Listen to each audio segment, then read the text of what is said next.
Hello, dear fans, friends, and subscribers. This is your host Ram, coming back to cricket happenings. Unfortunately, as I said, sometimes due to lack of time, I'm unable to do my show.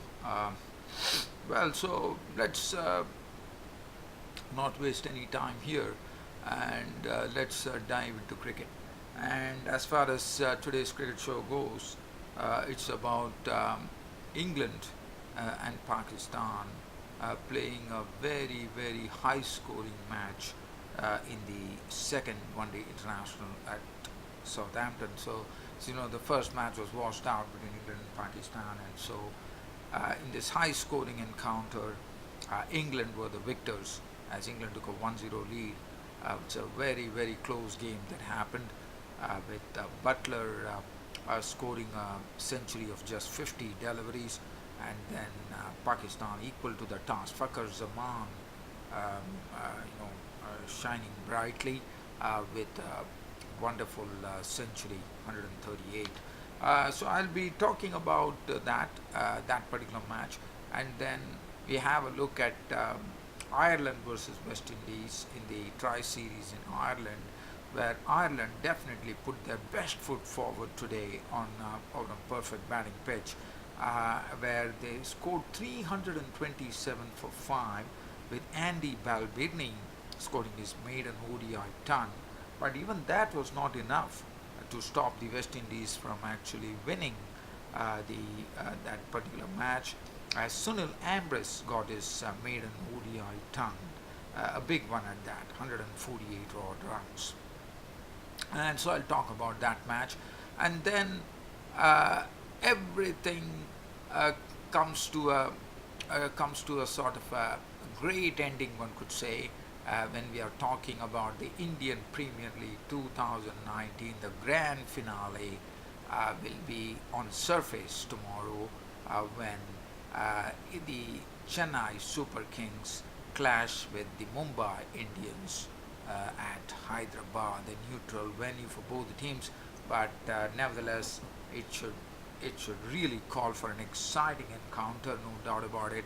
But definitely, the Mumbai Indians currently are definitely having the wood over Chennai Super Kings, so they're enjoying a distinct advantage, having beaten them in 3 matches in IPL 2019. So we definitely look forward to a wonderful spectacle. Really, really, it's going to be an enthralling affair for sure. So we'll keep an eye on that. So I'm just do a brief preview of that. But first, let's talk about the match between Pakistan and England. And let's talking about it. England were the ones who batted first. A very, very perfect batting pitch. The conditions were absolutely ideal, sunny and bright in Southampton, where England openers Jason Roy and Jonathan Barristow walked in.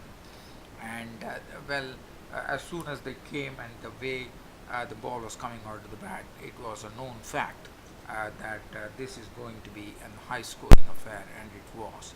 So Jason Roy and Jonathan Barristow put on a wonderful partnership of 115 runs. 115 runs for the first wicket, Barristow making 51 of 45 with 6 fours before becoming a victim of the bowling of Shine Shah Afridi.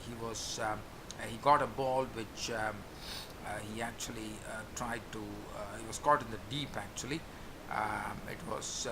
He went for the pull shot, and it was a catch which was taken by Fakhr Zaman just before it went over the rope. So it was a good effort, and Barrister was up for 51 of 45 deliveries with 6 boundaries. So that was wicket number 1. Joe Root came in, and at the other end, Jason Roy was absolutely in his element today, and he was playing some sumptuous strokes of both the front foot and the back foot, and especially the way he actually collared Fahim Ashraf by hitting him for a 6 over his head and then putting him over extra cover were really strokes of absolute delight.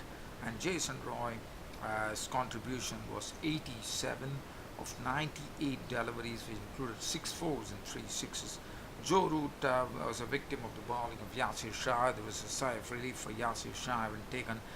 It was really a wicket, one could say a gifted wicket, as it was a rank-long hop from Yasir Shah, and Joe Root actually pulled the delivery, and he was caught by Haris Sohail. It was out for 40. But the score at that time when Root departed, the England score read 211 for 3 in the 36th over. So just imagine in the next balance 14 overs, it was total mayhem, especially Josh Butler, as I said, raced along to his century of just 50 deliveries, and he was simply electric. And his final tally was 110 of 55 deliveries, which included 9 sixes and 6 fours.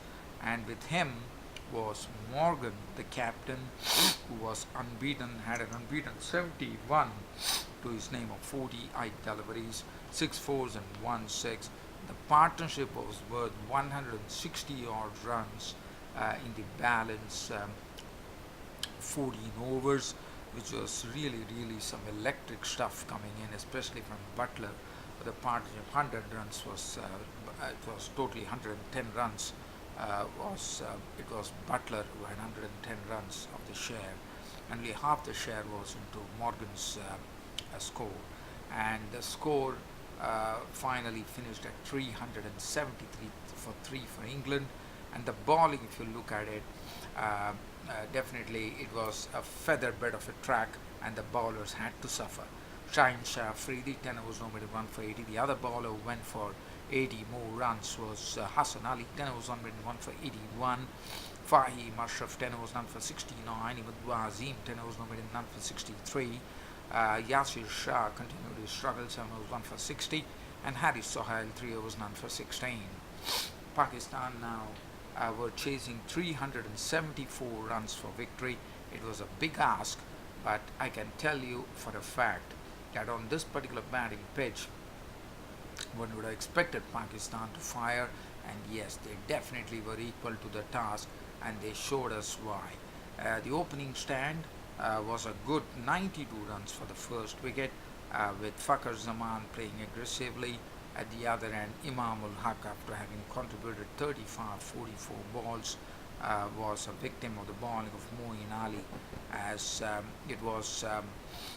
Imam was trying to work the ball down the leg side, but took the outside edge, and it was a ball which was scooped back to Moeen Ali, and it was the end of Moeen Ali. Actually, the ball went off the handle of the bat of Imam, and Moeen Ali caught it.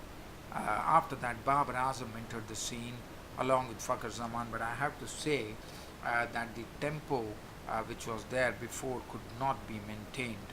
As Fakhar Zaman, yes, he was definitely scampering for the singles and twos, but in between he was also, hitting the balls for boundaries. As far as Babar Azam was concerned, one would have expected Babar Azam to have played in a more aggressive vein in such a situation with a huge score to be chased.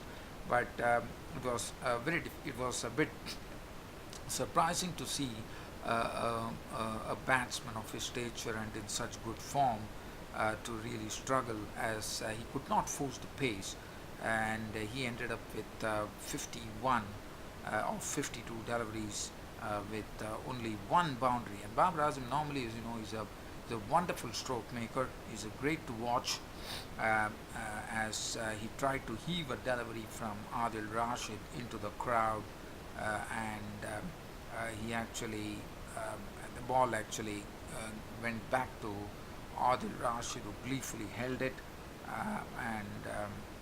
that was it. Babar Azam was gone. After that, Fakhar Zaman was the one who was keeping the Pakistan flag flying, as he was really playing. I mean, he was really getting into the groove, and he was really hitting those good strokes, sometimes hitting the bowlers for sixes as well. As that was going on, after Babar Azam left, there was some real urgency to the proceedings, which was brought by none other than the hitter Asif Ali, who smoked 41. Sorry, he smoked 51 of 36 deliveries, which included 4 sixes and 2 fours. So that was a good job, and Billy actually picked up his wicket as Asif Ali, trying to go for another biggie here, was caught at the long off region by Stokes or the bowling Philly. But the problem for the Pakistan was that they needed every batsman to sustain the pressure and play some good strokes. But unfortunately, Haris Sohail failed with the bat as he flailed at a delivery from Plunkett, and at the most what he could do is he could send a catch to the deep point region where Barristow held the catch. So Sohail was out for 14, and then Sarfraz Ahmed was there, and then Fakhar Zaman himself. In fact, he fell quite early, as you know. Fakhar Zaman at the score. When Fakhar Zaman left the scene, he was the second wicket to fall at 2:27 of the 33rd over, and Fakhar Zaman made 138 of 106 balls, 12 fours. It was good to see Fakhar Zaman really getting into the century making mode after quite a long time in international cricket. It was a wide delivery. Fakhar Zaman chased that, and he got an edge onto it. Butler held the catch the morning of folks. But Sarfraz Ahmed was keeping the fight going, but the problem happened to be that his other two all-rounders, especially the reliable Imad Wazim and Fahim Ashraf, were disposed of very cheaply by Willie and Plunkett respectively. Wazim was out for 8 and Fahim Ashraf for 3. That thus ended the challenge, but then in final over, it was 19 runs required. But Chris Wokes was the bowler, but Chris Wokes kept it very low, just gave away 6 runs, and finally Sarfraz Ahmed was left not out on 41 of 32 deliveries, 32 deliveries with 2 boundaries, and Pakistan ended up with a score of 361 for 7, thus losing the second ODI by 12 runs, as England take a 1-0 lead in the 5-match series. And now bowling, if you look at Wokes, the last over that Wokes bowled was very impressive. 9 overs, 1 for 72 for him. Willie, 10 overs, 2 for 57. Moeen Ali, the spinner, did a good job, 1 for 66. Liam Plunkett, 9 overs, 2 for 64. Adil Rashid was costly, 10 overs, 2 for 81, 1 for 81. And Stokes, 1 for 15. And the man of the match, as expected, George Butler took away the man of the match award. Now we look at the other match. We are looking at a match in the Tri-Series in Ireland, where West Indies were taking on Ireland today, and let's have a look in as to what happened here at Dublin in Ireland. So Ireland batted first. As I said, they raised a very good total on a very good batting pitch of 327 for 5, which included a maiden ODI ton by Andy Balbirnie, who played superbly, I thought, especially the partnership between Peter Sterling, who made 77 of 98, 8 fours, 2 sixes, and Andy Balbirnie, 135, 124 deliveries, 11 fours and 4 sixes, was a superb partnership. The reason being that they were dealing against the West Indian quickies, Gabriel, Roche, Cottrell, but I thought they did a wonderful job of really blunting the West Indian bowling. Other than that, Porterfield continued his poor form with the bat. He was gone for just 3, coming in lower down the order to try his luck. Kevin O'Brien smashed 63 of 40 deliveries, 3 fours, 3 sixes to give up the momentum. Adair, at the end of the Ireland innings, crashed 25 unbeaten runs of 13 deliveries, 2 fours and 1 6. And as I said, 327 for 5 was a huge total, even though it was a good batting pitch. But if you look at the bowling from the West Indians, Cottrell 10 overs, 1 minute, 1 for 67. Roche had 10 overs, 2 minutes, 1 for 62. Allen 3 overs, none for 19. Gabriel 10 overs, 1 minute, 47. I thought the bowler who bowled the semblance of respectability on a featherbed of a track. Jason Holder 10 overs, 1 for 55. Ashley Nurse 4 overs, none for 37. Roshan Chase 1 over none for the. So basically, the West Indian used 8 bowlers here. Chase 101 for 13, and Carter at 2 overs reeled off, which gave away 19 runs. Now, West Indies were chasing 328 to win. As I said, it's a batting pitch. They got a good partnership between Shai Hope and John Campbell, got the record score against the went into the record books against the Irishmen in the first on the starting match of the Tri-Series in Ireland. Once again was not available, so Shai Hope and Ambrose opened the innings. Hope was a goner, but not before a good partnership of 84 runs was put for the first wicket with Shai Hope. A brilliant catch which was taken by McCullum, who failed to the bat, as you know, at point, and it was a wide a ball outside the off stump. Hope had a wild slash at that, and I thought McCullum at point really made it work, as he took a brilliant catch to break the opening stand. So Hope was out for 30 of 32 deliveries with 4 boundaries. Bravo once again continued his struggle in the ODI series, as Tri-Series at Bravo was consumed for just 17 of 25 deliveries, which included 1 boundary. It was into the slot, and Bravo was trying to clear the long off region, and it ended up with McBride, the ball actually going down the throat of McBride, as McBride held the catch there. Bravo gone.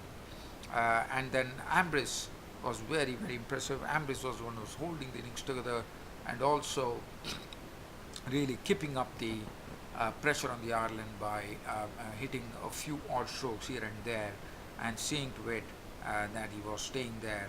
And he had a very able partner in Roston Chase, who did a fine job of contributing 46 of 53, 3 boundaries. But Sunil Ambrose went on to his maiden ODI ton, and he contributed 148 in the victory of 126 deliveries with 19 fours and 1 6.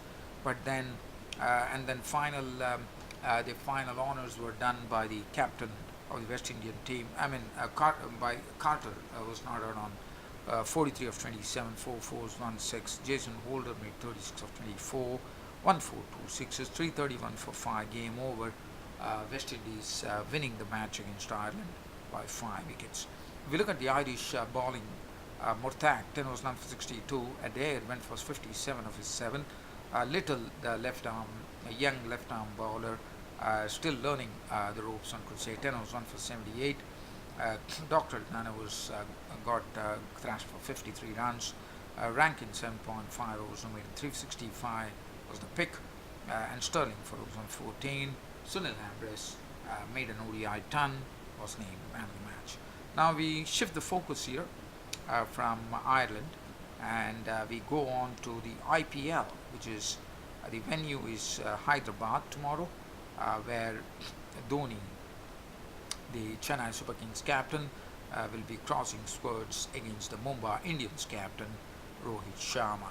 Now Mumbai Indians, as I said, definitely having the wood over the Chennai Super Kings, for the simple reason that Mumbai Indians in this particular tournament have won the game 3 times against the CSK, and Mumbai Indians, if you look at the Mumbai Indians team, it looks a very strong unit. Quinton de Kock, so one would probably give a slight edge to Mumbai Indians tomorrow over the Chennai Super Kings. Mumbai Indians, Quinton de Kock, Rohit Sharma, Surya Kumar Yadav, who is already shown that he's in form, Ishan Kishan, Hardik Pandya. The Pandya brothers are doing a great job. Pollard probably would be longing to really have a go at the CSK bowlers tomorrow. Ben Cutting, Rahul Chahar, the spinner who has done a great job for Mumbai, has shown a lot of promise. Malinga and Bumrah, and especially Dhoni has always struggled against the bowling of Bumrah, so that will be the best bet. Chennai Super Kings are doing well. Their openers, Watson and Duplessis, got off to a great start the other day against the Delhi Capitals. Murli Vijay has been in and out of the Chennai Super Kings team. Suresh Raina, a vital cog for CSK. Ambadi Naidu. Dwayne Bravo would be expected to really give it his all in the final. And the bowling, Deepak Chahar, who has already been provided the breakthroughs in the bowling. The Chennai Super Kings spinners have been doing a great job. Harbhajan Singh and Imran, and they would be expected to do something of that order once again against on the crunch in the crunch match, and Ravindra Jadeja as well, with his batting prowess as well. Um, so all in all, it should be a wonderful exhibition of cricket coming in Hyderabad. Both the teams are actually playing on a neutral ground tomorrow. It's in Hyderabad, so and this is the 12th edition of the IPL, so the 12th final. Um, Chennai Super Kings, as you know, are the defending champions. They won it last year, and so it will be interesting to see whether Mumbai Indians can put it across them for the fourth time in IPL to actually clinch the title. But nevertheless, we are in for some enthralling cricket coming in from Hyderabad in the finals of IPL, Indian Premier League 2019. And I will be ending this cricket show today by just telling that may the best team win on that particular day. And with this being said, this is your host Ram, finally signing off this on from my daily cricket show, Cricket Happenings, this on a Saturday. Thank you.